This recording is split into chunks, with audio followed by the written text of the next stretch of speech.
Hello guys, welcome back to my channel. അപ്പോൾ ഇന്ന് Kerala lunch മെനുവിൻ്റെ 71ാമത്തെ മെനുവാണ് ഞാൻ ഇട്ടിരിക്കുന്നത്.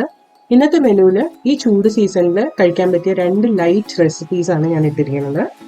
അപ്പോൾ ഈ റെസിപ്പീസിന് ആവശ്യമുള്ള സാധനങ്ങളുടെ ലിസ്റ്റ് ഡിസ്ക്രിപ്ഷൻ ബോക്സിൽ കൊടുത്തിട്ടുണ്ട്. ഇതേപോലത്തെ നിറയെ മെനൂസ് എൻ്റെ ചാനലിലുണ്ട്. അപ്പോൾ എന്തായാലും ഒന്ന് കണ്ടു നോക്കിയിട്ട് ചാനൽ സബ്സ്ക്രൈബ് ചെയ്യാൻ മറക്കരുത്. അപ്പോൾ ഇന്നത്തെ മെനുവിൽ ഞാൻ മോരുകൊണ്ടുള്ള ഒരു രസവും പിന്നെ മഷ്റൂമും പൊട്ടറ്റോ ഒക്കെ ഇട്ടിട്ടുള്ള ഒരു നല്ല ഫ്രൈയും കൂടിയാണ് ഉണ്ടാക്കിയത്. അപ്പോൾ നമുക്ക് റെസിപ്പീസിലേക്ക് കിടക്കാം. ആദ്യം ഉണ്ടാക്കിയത് മോര് രസമാണ്. അപ്പോൾ അത് ഉണ്ടാക്കാനായിട്ട് നമ്മൾ മല്ലി, തോരപ്പരിപ്പ്, കുരുമുളക്, ജീരകം ഇതൊന്ന് നന്നായിട്ട് ഡ്രൈ റോസ്റ്റ് ചെയ്തെടുക്കണം. ഒന്ന് നന്നായി ചൂടാവുന്നവരെ ഡ്രൈ റോസ്റ്റ് ചെയ്തിട്ട് കുറച്ച് വെള്ളം ചേർത്ത് അരച്ചെടുക്കണം. അപ്പോൾ ഞാനതൊന്ന് ഡ്രൈ റോസ്റ്റ് ചെയ്തെടുക്കുകയാണ്. നന്നായിട്ട് റോസ്റ്റ് ആയതിനു ശേഷം തണുപ്പിച്ചിട്ട് ഒരു ലേശം വെള്ളം ചേർത്ത് അരച്ചെടുക്കാം.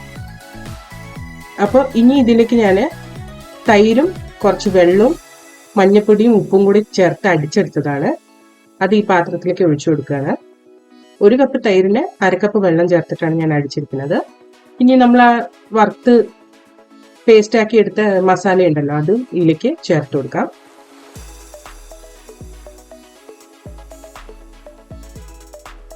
എന്നിട്ട് നന്നായിട്ടൊന്ന് ഇളക്കി അടുപ്പത്ത് വെച്ചിട്ട് ചെറുതായിട്ടൊന്ന് തിള വരുന്നവരെ കുക്ക് ചെയ്തെടുക്കാം. വല്ലാണ്ട് തിളപ്പിക്കരുത്, ഒന്ന് ചെറിയ തിള വന്നാൽ മതി. മീഡിയം ഫ്ലെയിമിൽ ഇട്ടിട്ടൊന്ന് തിളപ്പിച്ചെടുക്കാൻ മതി. അപ്പോൾ കുറച്ചുകൂടെ ഞാൻ ഉപ്പ് ചേർത്ത് കൊടുക്കുകയാണ്. അപ്പോൾ നമ്മുടെ രസം തിളച്ച് വന്നിട്ടുണ്ട്. ഇനി ഇതിലേക്ക് മല്ലിയില ചേർത്തിട്ട് നമുക്ക് വറുത്തിടാം. വറുത്തിടാനായിട്ട് കടുക്, ജീരകം, മുളക്, കരിവേപ്പില, കുറച്ച് കായപ്പൊടി ഇത്രയും ഞാൻ വറുത്തെടുത്തിട്ടുണ്ട്. അത് ഇതിലേക്ക് ചേർത്ത് കൊടുത്താൽ നമ്മുടെ മോര് രസം റെഡി. അപ്പോൾ നമുക്ക് അടുത്ത റെസിപ്പിയിലേക്ക് കിടക്കാം. അതിന് വെളിച്ചെണ്ണ ഞാൻ ഒരു പാത്രത്തിൽ ചൂടാക്കിയിട്ടുണ്ട്.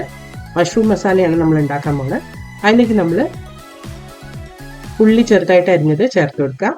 ഇനി ഉള്ളി ഒന്ന് നന്നായിട്ട് വഴറ്റി കളർ മാറുന്നവരെ കുക്ക് ചെയ്തെടുക്കുക.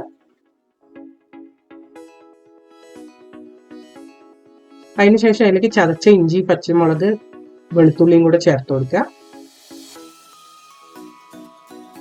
ഇനി ഇതൊന്ന് നന്നായി മൂപ്പിച്ചെടുക്കാം.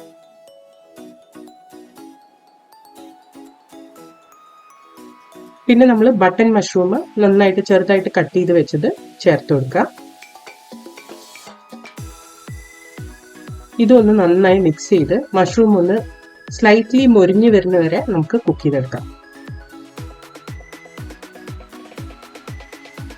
അപ്പോൾ ഇത് ഇടയ്ക്കിടയ്ക്ക് മിക്സ് ചെയ്തിട്ട് ഒരു മീഡിയം ഫ്ലെയിമിൽ ഇട്ടിട്ട് ഒരു 5 മിനിറ്റ് കുക്ക് ചെയ്തെടുത്താൽ മതി. അപ്പോൾ ആദ്യം മഷ്റൂമിൻ്റെ വെള്ളമൊക്കെ ഇങ്ങനെ വറ്റാൻ തുടങ്ങി. അങ്ങനെ വെള്ളം നന്നായി വറ്റി മഷ്റൂം ഒന്ന് ചെറുതായിട്ട് ബ്രൗൺ ചെയ്ത് വന്നിട്ടുണ്ട്. ഇതാണ് കറക്റ്റ് സ്റ്റേജ്. ഈ സ്റ്റേജിൽ നമ്മൾ ഇതിലേക്ക് ഉരുളക്കിഴങ്ങ് പകുതി വേവിച്ചത്, ഒരു 3/4 ഭാഗം വേവിച്ച ഉരുളക്കിഴങ്ങാണിത്. അതിങ്ങനെ ചതുര കഷ്ണങ്ങളായിട്ട് മുറിച്ചിട്ടുണ്ട്. ഒന്നും കൂടെ ചെറുതായിട്ട് വേണമെങ്കിൽ കട്ട് ചെയ്യാം. ഇത് ഇതിലേക്ക് ചേർത്തിട്ട് നന്നായിട്ടൊന്ന് മിക്സ് ചെയ്ത് കൊടുക്കുക. അതിനൊപ്പം തന്നെ ഇതിലേക്ക് ആവശ്യമുള്ള മസാല ചേർക്കാം. അതായത് മല്ലിപ്പൊടി, കുരുമുളക് പൊടി, മഞ്ഞൾപ്പൊടി, മുളക് പൊടി, പിന്നെ പെരുംജീരകം പൊടിച്ചത്. ഇത്രയുണ്ട് ഇതിൽ. ഇത് ചേർത്ത് കൊടുത്തിട്ട് ഈ മസാലകൾ നന്നായിട്ടൊന്ന് മിക്സ് ചെയ്തെടുക്കണം. അതിൻ്റെ ഒപ്പം ഉപ്പും ചേർക്കാം. ഇതെല്ലാം കൂടെ നന്നായി മിക്സ് ചെയ്ത് പൊട്ടറ്റോയും മഷ്റൂമും ഒക്കെ നന്നായിട്ട് അതിൽ കോട്ട് ചെയ്തെടുക്കുക.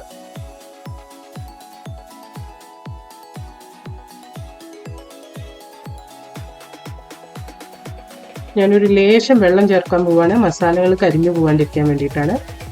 1 ടീസ്പൂൺ വെള്ളമേ ചേർത്തിട്ടുള്ളൂ. ഇനി ഇത് അടച്ചു വെച്ചിട്ട് നമുക്ക് കുറച്ച് നേരം ഒന്ന് കുക്ക് ചെയ്തെടുക്കാം. ഇടയ്ക്കിടയ്ക്ക് ഒന്ന് ഇളക്കി കൊടുക്കാൻ മറക്കരുത്. തീ ചെറുതായിട്ട് വെക്കാനും മറക്കരുത്.